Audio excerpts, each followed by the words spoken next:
হরে কৃষ্ণা, রাধে রাধে। শুভ দুপুরে আজকে গোপসোনাদের জন্য কি রান্না করেছি চলো আজকে পুরো ভিডিওটা শেয়ার করছি। আজকে হচ্ছে শুভ শনিবার, তো শনিবার দিন আমি গোপসোনাদের জন্য আজকে রান্না করেছি।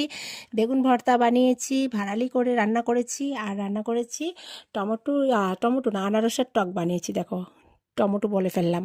তো আমি প্রত্যেক দিনই ভাবি যে কিছু না কিছু মানে নতুন কিছু বানাবো, তো হয় না, কারণ সময় একদমই কম থাকে হাতে, কারণ বাড়িতে সম্পূর্ণ কাজ করে তারপর আমাকে একটু দোকানেও যেতে হয়। তো সেই জন্য আজকে আমি একটু সময় বের করে গোপসোনাদের জন্য একটু ভাড়ালি রান্না করলাম, বেগুন ভর্তা বানালাম। কারণ প্রত্যেক শনিবারে কিন্তু বেগুন ভর্তা খেতে খুবই ভালো লাগে। তোমরা বাড়িতে খাও কিনা জানি না, কিন্তু আমি বেগুন ভর্তাটা খুব ভালোবাসি। তাই গোপসোনাকে আজকে আমি একটু বেগুন ভর্তা বানিয়ে দিয়েছি। তো এর মধ্যে বেশি কিছু দিইনি, শুধু কাঁচা লঙ্কা, ধনেপাতা আর একটু সরষের তেল দিয়ে সামান্য নুন দিয়ে আমি মেখে নিলাম বেগুন ভর্তাটাকে। তারপর গোপসোনাদের রুমে চলে আসলাম, গোপসোনাকে আমি ভোগ নিবেদন করলাম। এবার আমি হরে কৃষ্ণ মহামন্ত্র বলে একটু আরতি করে নিলাম। আর তোমরা তো জানোই যে শনিবার দিন আমি প্রত্যেক শনিবারে গোপসোনাদেরকে নীল রঙের বা কালো রঙের ড্রেস পরাই, মানে জামা পরাই, আমার খুব ভালো লাগে। দেখো, গোপসোনার কিন্তু মন পছন্দের কালার হচ্ছে ব্লু কালার, মানে নীল কালার বা ব্ল্যাক কালার। তো সেই জন্য আজকে আমি শনিবারে গোপসোনাকে নীল রঙের জামা পরিয়েছি।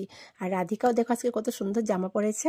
তো গোপসোনাদের দর্শন করার পর চলো তোমাদেরকে আমি একটু ভোগটা দর্শন করাই, কারণ ভোগ আরতি হয়ে যাওয়ার পর ভোগ দর্শন করতে হয়, ভোগ দর্শন করলে দুর্ভোগ কাটে। তো আজকে গোপসোনার ভোগ কেমন লাগলো তোমাদের অবশ্যই জানিও। রাধে রাধে, আবার আসবো পরের ভিডিওতে। হরি বল।